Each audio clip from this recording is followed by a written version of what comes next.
A C major scale is an exercise where we are going to play from middle C up to the next C, including all other notes in between. We're going to use our right hand. Can you count the keys from middle C to high C with me? 1, 2, 3, 4, 5, 6, 7, 8. You get 8 keys. 8 keys, but we only have 5 fingers on our right hand.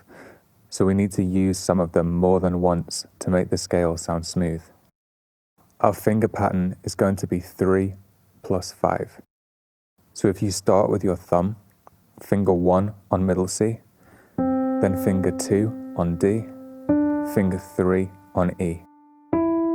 Now we're going to make a bridge with our finger 3, and your thumb is going to scooch underneath it to play the F. Then we can use all our fingers to get to the top.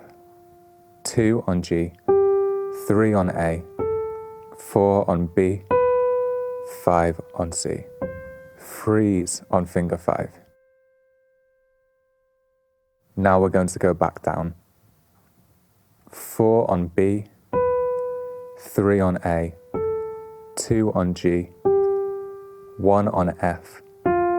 Then your finger 3 can jump back over to E, finger 2 on D, finger 1 on C. Let's do that again, nice and slow. 1, 2, 3, thumb underneath, 2, 3, 4, 5, 4, 3, 2, 1, 3 over, 2, 1.